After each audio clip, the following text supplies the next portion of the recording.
नमस्कार दोस्तों, स्वागत है आप सभी का स्टडी इंडिया पर। मैं हूं अंबुज Kumar.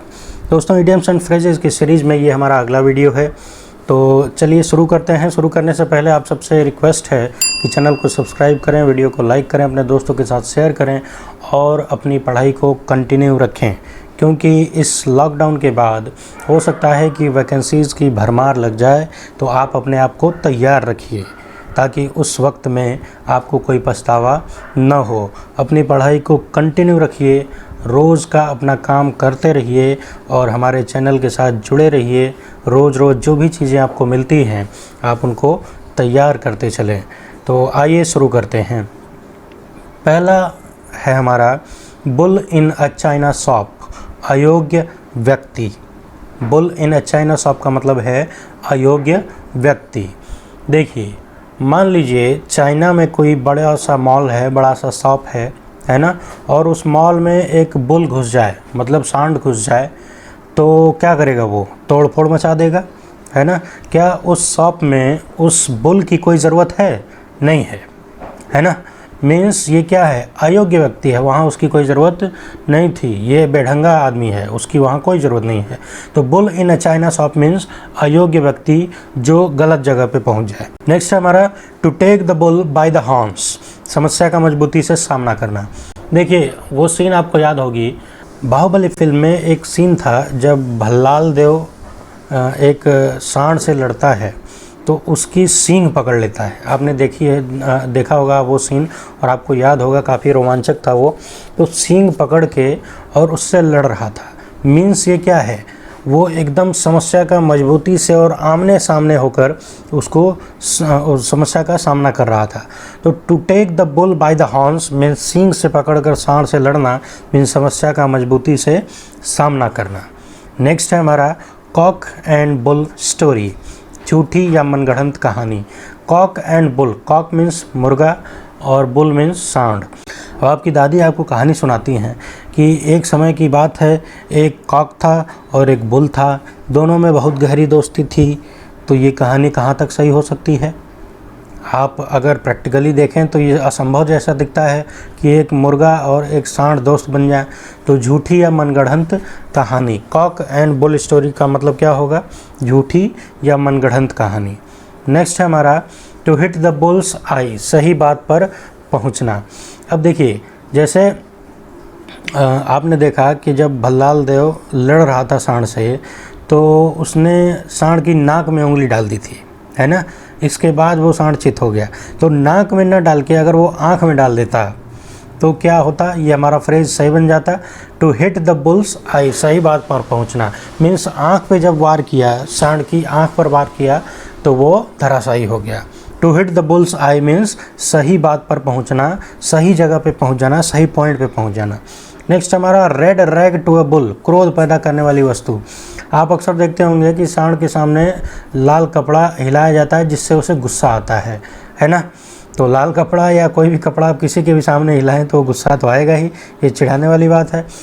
Red rag to a bull means क्रोध पैदा करने वाली वस्तु। रेड मीन्स लाल, रैग मतलब कोई कपड़े का टुकड़ा, और सांड के सामने अगर उसको दिखाया जाए तो वो गुस्सा आ जाता है, क्रोध पैदा करने वाली वस्तु। नेक्स्ट है हमारा बैक सीट ड्राइवर, मुफ्त की सलाह देने वाले। आप देखते हैं कि अगर आप कार चला रहे हैं तो पीछे कोई बैठा हुआ है, वो आपको बताता रहता है। मान लीजिए आप कहीं ट्रैफिक में फंस गए हैं तो वो क्या कहता है? ये बगल से दाहिने थोड़ा काट के ले लो, निकल जाओगे, है ना। बिना मतलब की सलाह देना, बिना मांगे मुफ्त की सलाह देने वाला, है ना। बैक सीट, वो खुद गाड़ी नहीं चला रहा है ना, पीछे बैठा हुआ है और पीछे बैठ के अपनी काबिलियत दिखा रहा है। तो ये क्या है?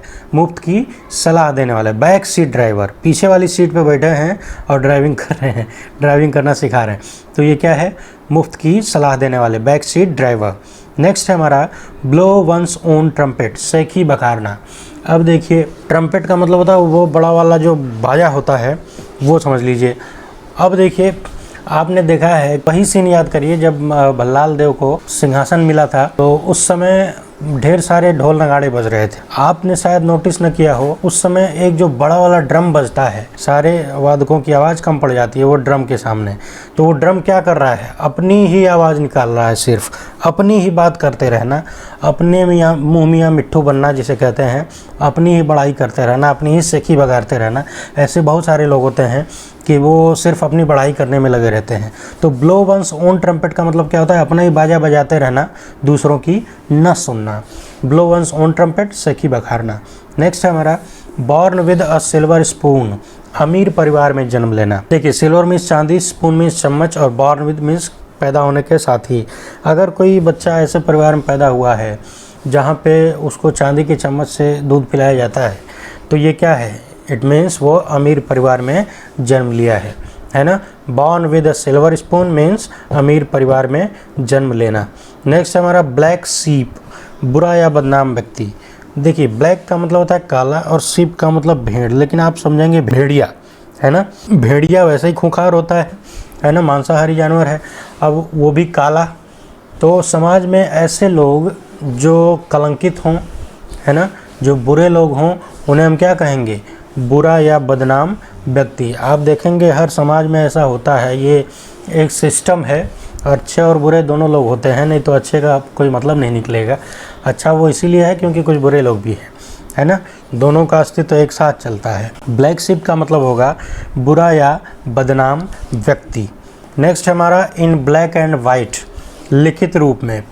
ये भी देखिए, आप किसी फिल्म की सीन से रिलेट कर सकते हैं कि कोई नेताजी किसी पुलिस इंस्पेक्टर को आदेश देते हैं कि फला आदमी को छोड़ दो, तो वो कहता है कि आप मुझे लिखित रूप में दे दीजिए, है ना। लिखित रूप में मतलब black and white, pepper black है, सॉरी पेपर वाइट है और आप उस पर ब्लैक पेन से लिखते हैं, तो ये क्या है, ब्लैक एंड वाइट मीन्स लिखित रूप में। ब्लैक एंड वाइट मीन्स लिखित रूप में। नेक्स्ट है हमारा बिसाइड द मार्क, अप्रासंगिक या अनुपयुक्त, ये दोनों के बीच में ऑब्लिक होना चाहिए था। तो बिसाइड द मार्क, अप्रासंगिक या अनुपयुक्त। बॉक्सिंग होती है, बॉक्सिंग में एक नियम होता है कि शायद वो कमर के नीचे नहीं मारना होता है, वहाँ वार नहीं करना है। अब कोई व्यक्ति कमर के नीचे मारे तो ये क्या है, बिसाइड। मार्क कहाँ लगाया है, कमर पे, है ना, कमर के नीचे नहीं मार सकते। तो अब अगर कोई खिलाड़ी ऐसा है जो कमर के नीचे प्रहार कर रहा है, तो ये क्या है, अप्रासंगिक है, अनुपयुक्त है। इसको आप एक और माध्यम से याद कर सकते हैं। मान लीजिए आपने मुझसे पूछा कि सर मुझे 100 ऐसे इडियम्स फ्रेजेस बता दीजिए जिन्हें याद करना ज़रूरी है, जो एग्ज़ाम में अक्सर पूछे जाते हैं। तो मैंने 100 पे टिक कर दिया और आप घर गए तो उन 100 को छोड़कर आप बाकियों को याद कर गए, उन 100 को छोड़ दिया, तो ये आपने क्या किया, अनुपयुक्त काम कर दिया, है ना। जिनको मैंने मार्क किया था उसको नहीं किया। बिसाइड का मतलब होता है के अलावा, जो इंपॉर्टेंट था उसके अलावा। बिसाइड द मार्क मीन्स हो जाएगा अनुपयुक्त। नेक्स्ट हमारा बाय हुक और बाय क्रुक, किसी भी तरीके से उचित या अनुचित। मान लीजिए आप कहीं शादी में जाने वाले हैं, कहीं पार्टी में, है ना, और आपका फ्रेंड है या भाई है, उसने आपकी कोट 1-2 दिन पहले पहनी थी और उसकी बटन तोड़ दिया है। वो जब आप पहनने गए तो पता चला बटन टूटी हुई है। अब आपने अपने भाई को डांटना शुरू किया कि पहले नहीं बता सकते थे कि बटन टूट गई है। उसने कहा कि अच्छा रुको मैं हुक लगा देता हूँ, है ना। उसने कहा कि रुको भैया मैं हुक लगा देता हूँ। आपने कहा कि हुक लगाओ चाहे क्रुक लगाओ, मुझे कहीं से भी अभी कोट ले आके दो, मैं पहन के जाऊँगा, है ना। तुम इसमें हुक लगाओ या क्रुक लगाओ, कोई जुगाड़ लगाओ, दूसरा कोट लेके आओ, मुझे अभी पहन के जाना है, उचित या अनुचित तरीके से, है ना। हुक लगाओ इसमें, ये उचित तरीका है। क्रुक मीन्स उठा के किसी और का दे दो, पापा का दे दो, लेकिन ये काम तुम करोगे। उचित तरीके से या अनुचित तरीके से, किसी भी तरीके से काम को कंप्लीट करना, बाय हुक और बाय क्रुक। नेक्स्ट हमारा बाय फिट्स एंड स्टार्ट्स, अनियमित रूप से। आप सबके घर में मोटरसाइकिल होगी, है ना, उसमें एक किक होती है जिसको पैर से मारते हैं। फिट मीन्स, फीट मीन्स पैर होता है। आप यहाँ समझ लीजिए कि ये जो फिट है ये फीट है ना। हिंदी में प्रोनाउंसिएशन में थोड़ा सा अंतर है।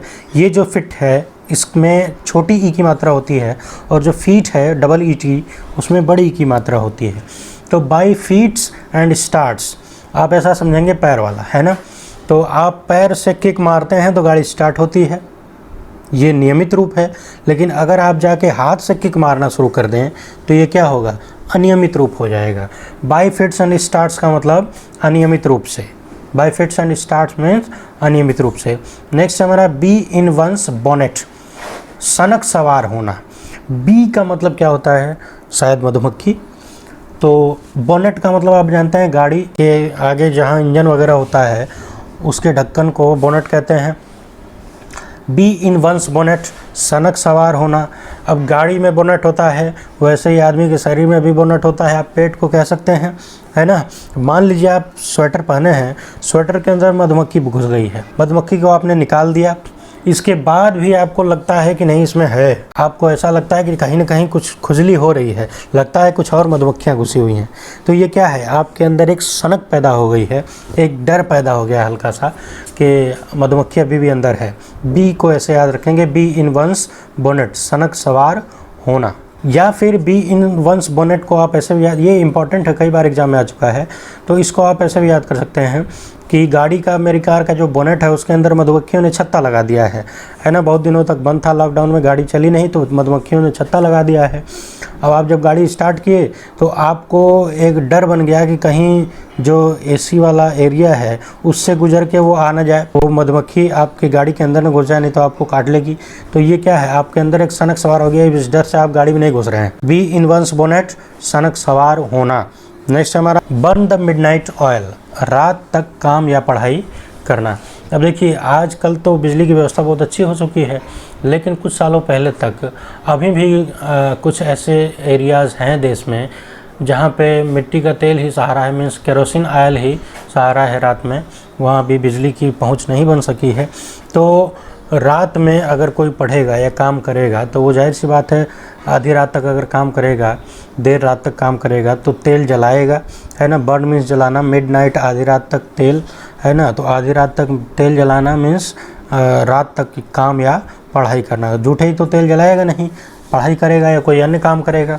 तो burn the midnight oil means रात तक काम या पढ़ाई करना। तो दोस्तों इस वीडियो में इतना ही। अपनी पढ़ाई को जारी रखिए, उसको रोकना नहीं है, और आपसे गुजारिश है कि इसको 2 से 3 बार 4 बार आप ध्यान से सुने, हेडफोन लगा के सुने, कोई डिस्टर्बेंस ना हो। अपनी पढ़ाई को कंटिन्यू रखिए, उसको ब्रेक मत करिए। रोज़ रोज़ चलने वाला ही मंजिल तक पहुंचता है, इस बात को ध्यान रखिए। और वीडियो अगर अच्छी लगे तो इसको लाइक करिए, शेयर करिए अपने दोस्तों के साथ, चैनल को सब्सक्राइब करिए, साथ में वो बेल आइकन भी दबा दीजिए ताकि जब भी कोई नई वीडियो अपलोड हो आपको नोटिफिकेशन मिलता रहे। Thank you very much.